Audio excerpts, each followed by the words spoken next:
तो कहानी की शुरुआत में हमें बताया जाता है कि कई साल पहले दुनिया पर देवताओं और राक्षसों का राज हुआ करता था, जिनमें से एक देवता ज्यूस के बेटे परस्यूस ने क्रैकन नाम के एक खतरनाक राक्षस को मारकर इंसानों की रक्षा की थी। पर अब वो एक आम इंसान की तरह जिंदगी जी रहा था, जो कि उसने खुद चुनी थी। हालांकि उसके पिता ज्यूस ने उसके सामने देवता बनने का प्रस्ताव रखा, लेकिन परस्यूस ने अपने पिता के इस प्रस्ताव को ठुकरा दिया। यहाँ तक कि उसने इंसानों की ही तरह कई कठिन परिस्थितियों का सामना भी किया, जिस बीच बीतते हुए समय के साथ किस्मत ने उससे उसकी वाइफ को भी छीन लिया, जिसकी आखिरी इच्छा थी कि परस्यूस उनके बेटे को एक देवता या योद्धा बनाने के बजाय एक आम मछुआरा ही बनाए, क्योंकि इस तरह से ही परस्यूस और उसका बेटा खतरों से दूर रहेंगे। इसलिए उसने कभी भी अपने पिता यानी कि ज्यूस को याद नहीं किया। साथ ही वो अपने बेटे के साथ एक आम मगर खुशहाल जिंदगी जी रहा होता है। मगर एक दिन परस्यूस से मिलने के लिए ज्यूस खुद आते हैं, क्योंकि उन्हें परस्यूस की मदद की सख्त जरूरत थी। वो उससे कहते हैं कि लोगों ने अब देवताओं को पूजना बंद कर दिया है, जिस कारण देवताओं की शक्तियां दिन प्रतिदिन कम हो रही हैं, और जैसे जैसे देवता कमजोर होते जाएंगे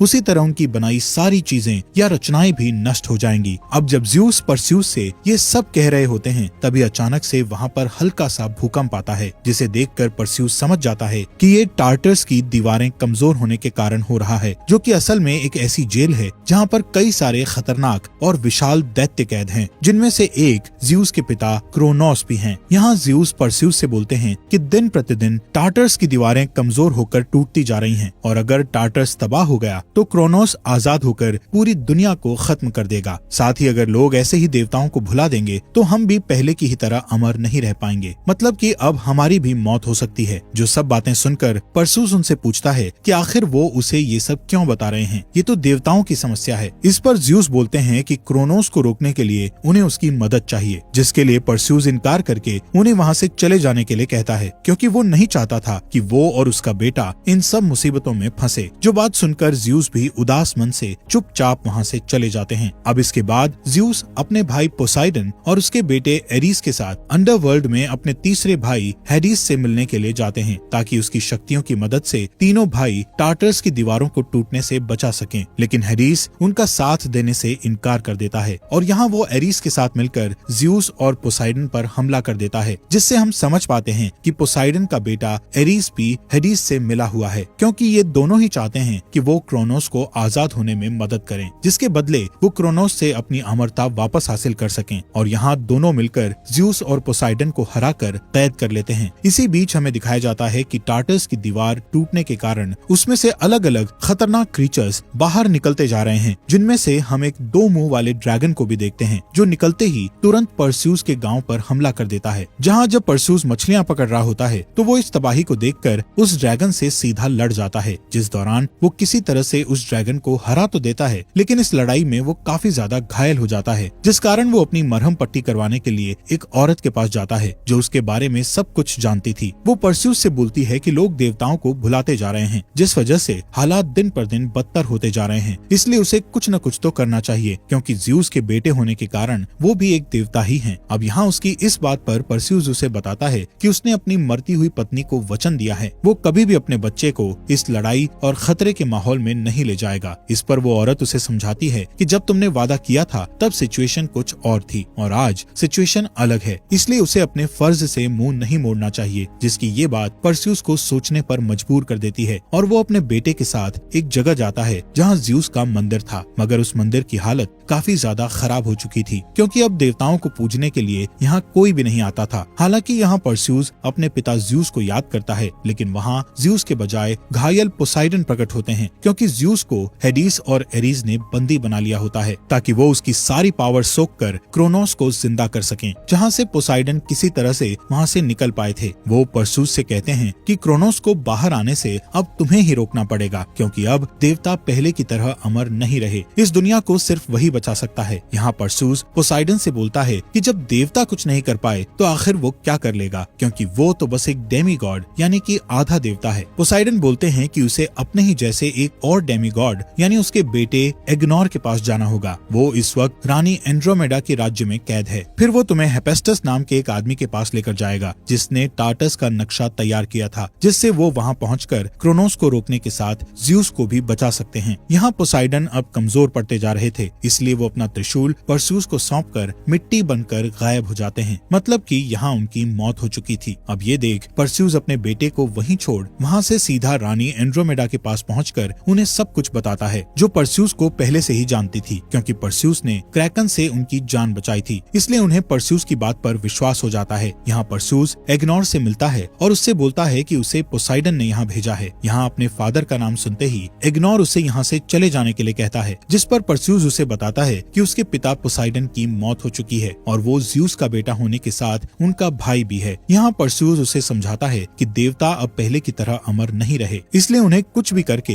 ये सब कुछ रोकना होगा, जिसके लिए वो उन्हें हेफेस्टस नाम के आदमी के पास ले चले। अब यहाँ अपने फादर की मौत की खबर सुनकर एग्नोर उसकी बात मान जाता है। फिर रानी एंड्रोमेडा, एग्नोर और परस्यूस कुछ सिपाहियों समेत हेफेस्टस को ढूंढने निकल पड़ते हैं, जो कि एक अनजान आइलैंड में रहता है। अब इस सफर के दौरान एग्नोर परस्यूस से शेयर करता है कि हेफेस्टस भी असल में उनके फादर्स की तरह ही एक देवता था, जिसने पोसाइडन, हेडिस और ज़्यूस के हथियारों को अपने हाथों से बनाया था, जिन्हें अगर मिला दिया जाए तो वो एक ऐसा शक्तिशाली हथियार बन जाता है जिसकी मदद से क्रोनोस जैसे ताकतवर दैत्य को भी मारा जा सकता है। दरअसल हेफेस्टस खुद भी एक देवता था, जिसकी शक्तियाँ ज़्यूस और पोसाइडन ने उससे छीन ली थी, क्योंकि उसने एक समय पर हेडिस की मदद की थी, जिस कारण अब वो लोगों की नजरों से दूर एक अनजान आइलैंड पर आम इंसानों की तरह जिंदगी बिताता है। अब जल्द ही ये लोग उस आइलैंड पर पहुंच जाते हैं, लेकिन हेफेस्टस तक पहुंचने के लिए इन्हें एक घने और विशाल जंगल से होकर गुजरना था, जहां परस्यूस देखता है कि उस जगह काफी सारे ट्रैप्स या फंदे लगे हुए हैं, जिनमें से एक में एग्नोर गलती से फंस जाता है और उसके फंसते ही कोई उसे अपनी तरफ खींच लेता है, जिसे परस्यूस बचाने के लिए उसके पीछे भागता है कि तभी उसकी तरफ कोई एक पेड़ की डाल फेंकता है, जिससे परस्यूस बाल बाल बचता है। और तभी अचानक से उसके सामने बहुत ही विशाल एक आंख वाला दैत्य आता है, जिन्हें इस मूवी में साइक्लॉप्स बोला गया है, जो कि इतना बड़ा था कि वो किसी भी इंसान को मच्छर की तरह मसल दे। लेकिन परस्यूस उससे बहादुरी से लड़ने लग जाता है और फिर वो किसी तरह से उस साइक्लॉप्स को नीचे गिराने में कामयाब हो जाता है। फिर वो उसके ऊपर चढ़कर उसे पोसाइडन के दिए हुए त्रिशूल से मारने के लिए बढ़ता है, मगर तब तक वहाँ और कई साइक्लॉप्स आ गए थे, जो कि जब परस्यूस के हाथों में वो त्रिशूल देखते हैं तो वो सभी उसके सामने अपने घुटने टेक देते हैं। साथ ही वो एग्नोर को आजाद करने के साथ उन्हें हेफेस्टस तक पहुंचने का रास्ता भी बताते हैं, जहां पहुंचकर परस्यूस हेफेस्टस से सब कुछ बता देता है। जो बात जानकर हेफेस्टस बोलता है कि अगर क्रोनोस आजाद हो गया तो ये पूरी दुनिया तहस नहस हो जाएगी। यहाँ परस्यूस उनसे बोलता है कि आपने ही देवताओं के 3 सबसे शक्तिशाली हथियार बनाए हुए हैं, जिसकी मदद से पहले भी क्रोनोस को हराया जा चुका है, इसलिए अगर वो उनका साथ दें तो इस मुसीबत का सामना कर सकते हैं। पर हेफेस्टस का कहना था कि वो अब एक आम इंसान है, उसकी शक्तियाँ उसके पास नहीं है, भला वो क्या ही कर लेगा। तो उसकी इस बात पर एंड्रोमेडा उसे हिम्मत देते हुए बोलती है कि एक आम इंसान नामुमकिन को भी मुमकिन कर सकता है। इसलिए हेफेस्टस इनकी मदद करने के लिए तैयार हो जाता है, क्योंकि उसने टार्टस के साथ अंदर के कैद खाने को भी बनाया होता है, तो उसे एक सीक्रेट रास्ता पता होता है, क्योंकि उस वक्त उसने खुद बाहर से टार्टस में दाखिल होने के लिए एक सीक्रेट रास्ते का निर्माण किया था, जो कि एक भूल भुलैया से होते हुए जाता है। हेफेस्टस बताता है कि जरूर उन्होंने हेडिस को टार्टस के बीचों बीच कैद किया होगा, ताकि क्रोनोस आसानी से उसकी शक्तियाँ खींच सके, जो बात सही भी होती है। फिलहाल जब ये लोग उस भूल भुलैया की तरफ जा रहे होते हैं तो वहाँ पर इनका रास्ता रोकने के लिए एरिस आ जाता है। अब क्योंकि इनके साथ एंड्रोमेडा के कुछ सिपाही भी थे, तो उन्हीं में से किसी ने एरिस की प्रार्थना की होगी, क्योंकि वो असल में युद्ध का देवता है, जिस कारण वो यहाँ ऐसे अचानक प्रकट हो गया। और अब एरिस इन सभी को तगड़ी टक्कर देता है, जिसके बाद परस्यूस भी उससे लड़ने की कोशिश करता है, मगर वो उसके सामने बिल्कुल भी नहीं टिक पाता। हालांकि इन सब के बीच हेफेस्टस ने वो सीक्रेट डोर ओपन कर दिया होता है, जिसके जरिए ये लोग टार्टस में पहुंच सकते थे, और हेफेस्टस जल्दी से परस्यूस, एंड्रोमेडा और एग्नोर को उस दरवाजे के अंदर भेज देता है। लेकिन यहाँ एरिस हेफेस्टस की जान ले लेता है, जिसके बाद हमें परस्यूस और बाकी सभी को दिखाया जाता है, जो कि एक नक्शे के सहारे इस भूल भुलैया को पार करने की कोशिश कर रहे होते हैं, जहाँ रास्ते में उनके सामने मिनोटोर नाम का एक अजीब सा क्रीचर आता है, जिसे परस्यूस मारने में कामयाब हो जाता है। वहीं दूसरी तरफ ज़्यूस, जो शक्ति खींचे जाने की वजह से अब कमजोर पड़ चुका था, वो हेडिस से कहता है कि उसने इन सब के लिए उसको माफ कर दिया है और अब वो भी उसे माफ कर दे, क्योंकि उसने हेडिस को अंडरवर्ल्ड में भेज दिया था। यहाँ दोनों ही एक दूसरे को माफ कर देते हैं और हेडिस फैसला करता है कि वो ज़्यूस को यहाँ से आजाद करवाएगा। पर तब तक वहाँ एरिस आ जाता है, जो हेडिस को ऐसा नहीं करने देता, और उन दोनों में इस चीज को लेकर लड़ाई शुरू हो जाती है, जिस बीच एरिस ज़्यूस के हथियार से